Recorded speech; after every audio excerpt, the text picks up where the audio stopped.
good, Commanders fans? Today's preview video is brought to you by BetUS and it's sponsored by BetUS. Make sure you guys check out BetUS. Happy Friday to everybody. Not a rivalry game, but a division NFC East battle here, guys. It's not a trap game. This is a team that we only beat by 3 points. I know we're a different team, but we know how these games with the Giants go. I know it's a different regime. Way better quarterback than we had for the past umpteen years, and better coaching staff for really the last decade, if you want to go back at for a good amount of time. And Dan Quinn, who dominates the Giants. Tyler Biadasz, who dominates the Giants.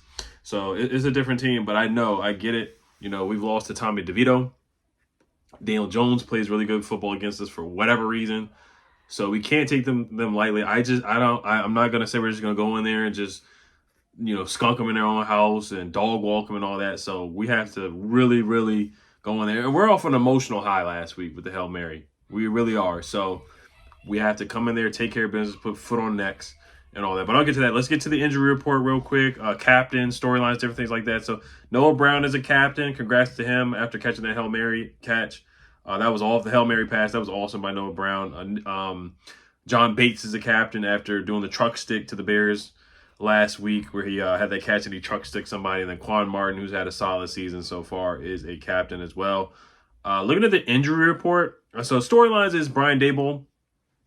He had nothing but good things to say about Jayden Daniels. We know how he was fawning over him in the Hard Knocks show. When Jayden was drawing on the board, you could just see Brian Daboll blushing and just loving every answer that Jayden Daniels gave him, and it looked like he really wanted to draft him. Of course, he did. So thank goodness we had the number 2 pick and we got Jayden Daniels.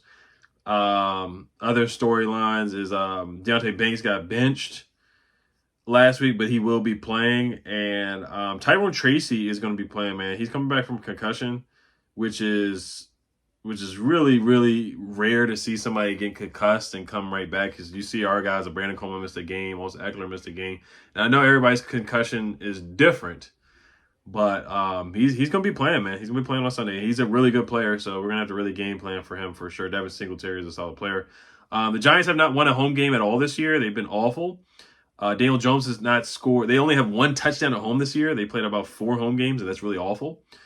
Daniel Jones, ever since he got that contract, he has only scored 1 touchdown, I feel like. I think he's only scored 1 touchdown at home since he signed the contract, which is really awful. So just a lot of awful things. The Giants only have 1 interception on the year. They are second to last in scoring. 3 weeks in a row they've given up a 100-yard rusher, or two weeks in a row they've given up a 100-yard rusher, which is really bad. So a lot of bad things about the Giants that you can really say. You can just go on and on and on and on about how bad it's been for the Giants. But like I say, we just can't take them lightly, because it's a divisional game, and we know how Daniel Jones has done against us in the past. Oh, another storyline is their kicker. You remember last game we beat them? We beat them because they didn't have a kicker. Now they are on their 3rd string kicker. Greg Joseph is out for the game on Sunday. Their other kicker, and then Graham Gano is already injured from when he got injured against us. They have a kicker named Jude McCatamini.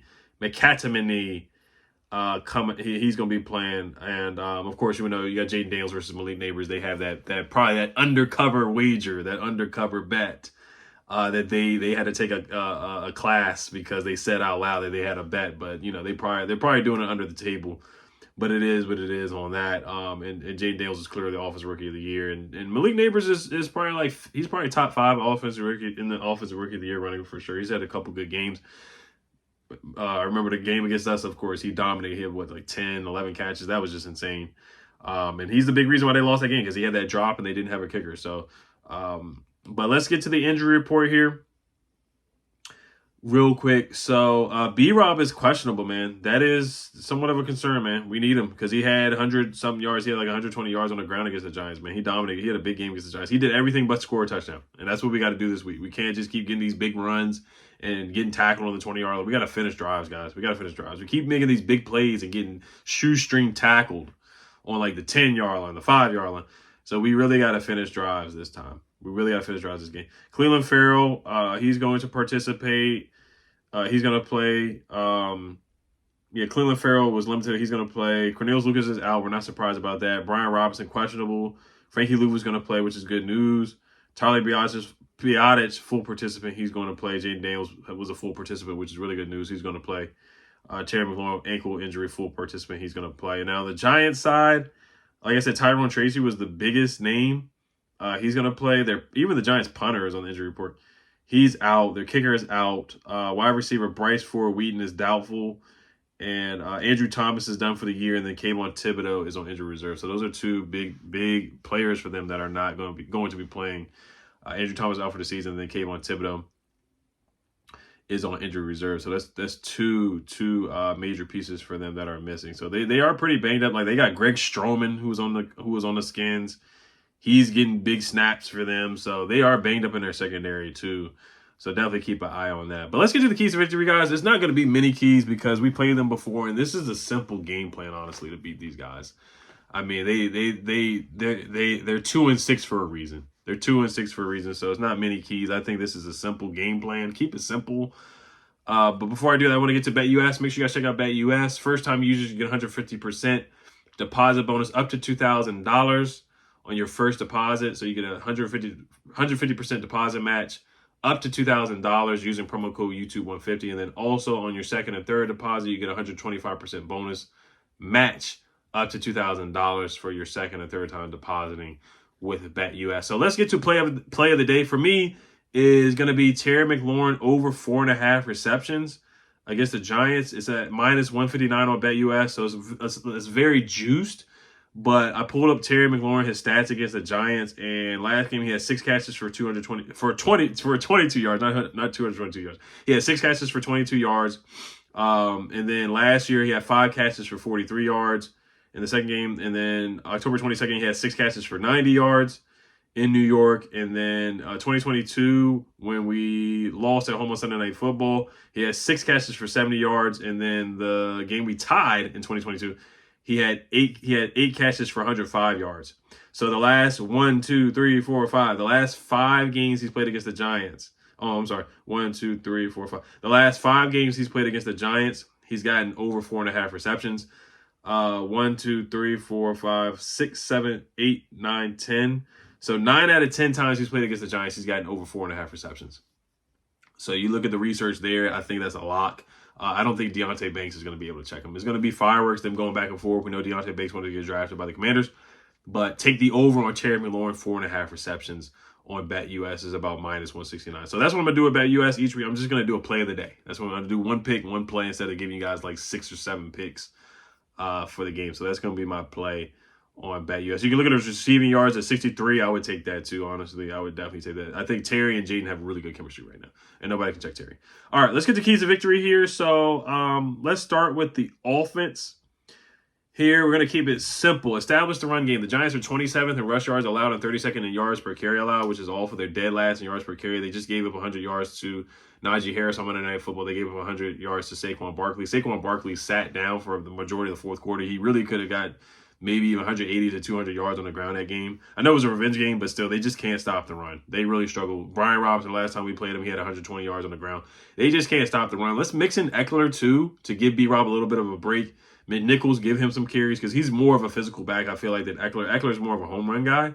So I would get McNichols involved in the run game, too. Use Jaden's legs, too. Don't be scared to do it. I know he's coming back from that rib injury. Just don't do the inside runs. Do more of the outside runs like he did against the Panthers. The one that he did get injured on, unfortunately, but I just feel like it's safer instead of him running up the gut into Dexter Lawrence. So that's my thoughts on the run game. Finish drives with touchdowns. Once again, it's just obvious stuff. Finish drives with touchdowns. No more of these field goals and penalties and illegal man downfields and false starts. Brandon Coleman's going to be starting.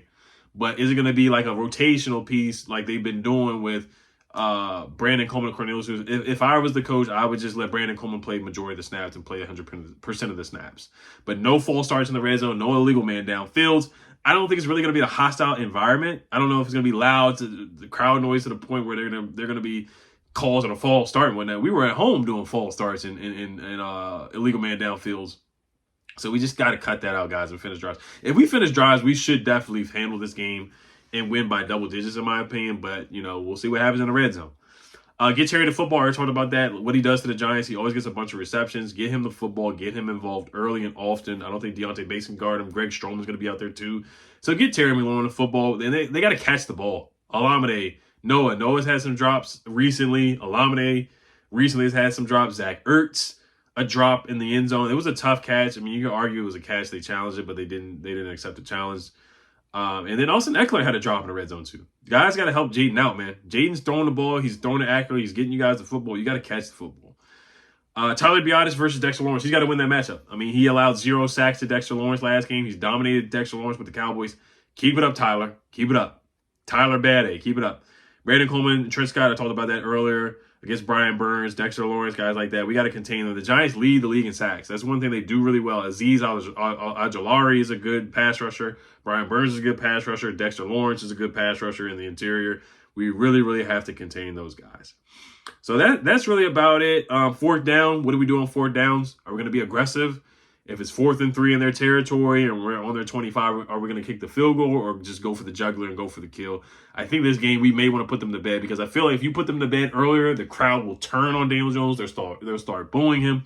Daniel will get in his head and he'll start throwing interceptions, pick sixes, things like that. He'll fumble. Like, he could really get in his own head. And I feel like if things are going wrong, they get even worse. It's like a snowball effect for the Giants, and they give up easily. The same thing happened with the Eagles. They were in that game against the Eagles. They ended up losing 28-3, but they were competitive with the Eagles for that first quarter. But once you punch the Giants in the mouth, they don't fight back. That's one thing that I see about them. They do not fight back at all. They give up very, very easily.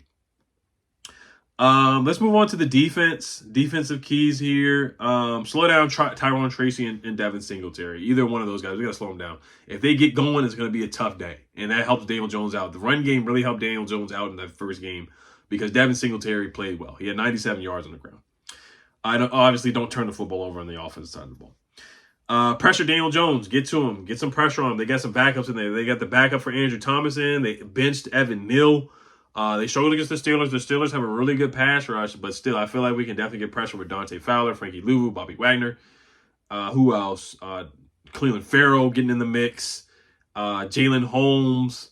Who else? Yeah, I just feel like our guys can get back. I don't know if Dorrance is playing or not, but I think our guys can really get pressure and get to the quarterback for sure.